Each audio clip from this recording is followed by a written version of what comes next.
કઈ એવો કિસ્સો કે મતલબ ડેડીએ જીદ પકડી લીધી હોય કે નહીં મારે આ કરવું જ છે એમને પછી એનું નો થયું હોય કે એનાથી ડેડી બહુ દુઃખી થઈ ગયો એવું કઈ?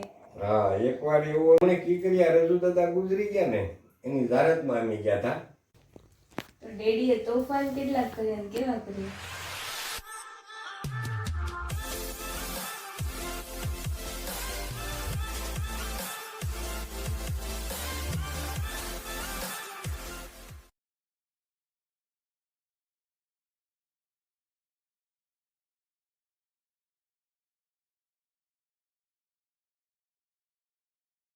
ये भी मेरे पापा के जो है वो फूफा जी है और ये भी मेरे पापा के फूफा है। चलिए आगे बढ़ते हैं।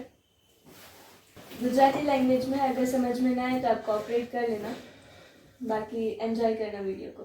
આજથી 35-40 વર્ષ પહેલા છે ને ટપાલ યુગ હતો. મોબાઈલ ને ફોન ને એ બધું કાંઈ નહોતું. એટલે જે કંઈ સંદેશા વ્યવહાર હતો ને એ મને કીકરિયા રજૂ દાદા ગુજરી ગયા ને એની ઝારતમાં અમે ગયા હતા.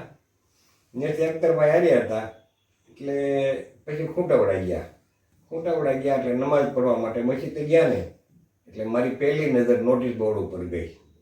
એટલે મને તરત યાદ આવી ગયું કે આ જ બોર્ડ હતું જ્યાં કોમલભાઈ છે ને એ લખતો હતો. અત્યારે બિચારાનો આ જે બોર્ડનો કાળો કલર હોય ને એની પોપડી ખરી ગઈ હતી.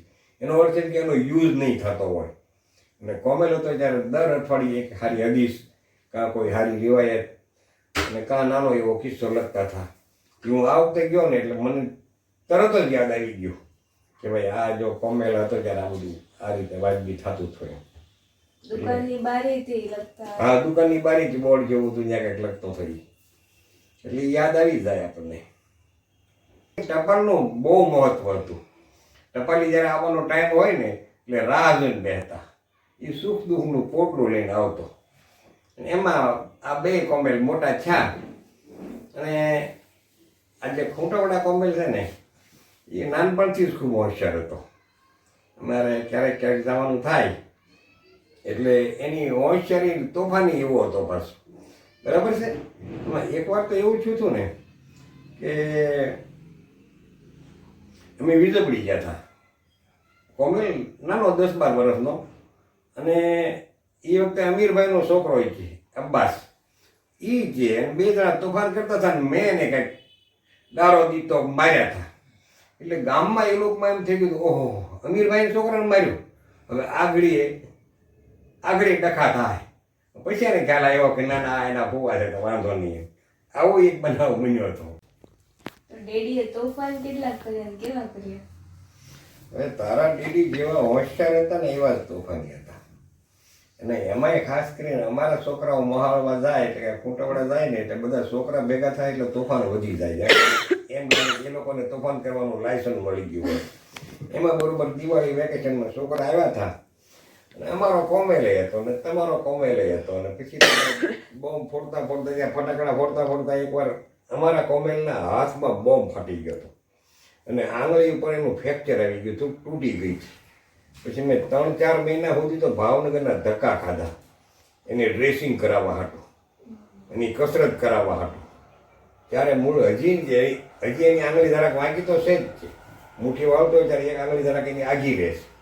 એની નિશાની રહી ગઈ છે બે કોમેલના તોફાનની. અને આમ પાછો હોશિયારી બહુ હતો, મજહબી છે, સારો હતો. અમે અમારા ટાણામાં છે ને એમાં લોકો સવાલ જવાબની ક્વિઝ કરતા. ત્યાં કંઈક વિલાદત હોય કે એવો મોટો કંઈક રાત હોય ને તો બધો પ્રોગ્રામ પૂરો થાય ને છેલ્લે અમારા 14 સવાલ આવે. અને સવાલ બધા એવા ઇન્ટરેસ્ટિંગ હોય એટલે લોકોને સાંભળવાની મજા આવે. આમ જનરલ નોલેજ કહેવાય, બહુ અઘરાઈ ન હોય. અને જે કોઈ સાચો જવાબ આપે ને એને એમ ઇનામ આપતા. તે કોમેલ એકવાર જ્યાં ટાણા હતો ને પછી એને એમ થયું કે આ તો મારે કરવું છે. તો મેં કીધું મારી પાસે કાર્ડનો થપ્પો છે, એક પોસ્ટ કાર્ડ સાઈઝનું કાર્ડ હોય ને એમાં હું ઉપર સવાલ લખું, નીચે જવાબ લખું અને નીચેનો રેફરન્સ લખું કે આ કઈ કિતાબના પાના નંબર કેટલા ઉપરથી છે. એટલે કોઈને કાંઈ ઓબ્જેક્શન જ ન હોય અને બહુ મજા આવતી. પછી કાર્ડ જ્યાંય લઈ ગયો હતો ને એની કોપી કરી છે એવું બધું કર્યું હતું. અને પછી હું જ્યાં બોર્ડ લખતો ને ટાણા એ પ્રમાણે એને ન્યા લખવાનું શરૂ કર્યું હતું ખૂંટાવડામાં નોટિસ બોર્ડ ઉપર. એમાં કોઈ નાનો કિસ્સો હોય કે કોઈ ઇમામની શહાદત વિલાદત હોય તો એના વિશે એક બોર્ડમાં હમાય એટલું નાનું મુક્તસર પણ લોકોની જાણકારીમાં ઘણો ફાયદો થતો હતો. એટલે એ જેવો હોશિયાર હતો એવો તોફાની હતો પાછો. કઈ એવો કિસ્સો કે મતલબ ડેડીએ જીદ પકડી લીધી હોય કે નહીં મારે આ કરવું જ છે એમને, પછી એનું ન થયું હોય કે એનાથી ડેડી બહુ દુઃખી થઈ ગયો એવું કઈ? હા, એકવાર એવું હતું ને કે એને ગાડી લેવાનો બહુ શોખ હતો, 2 વ્હીલનો.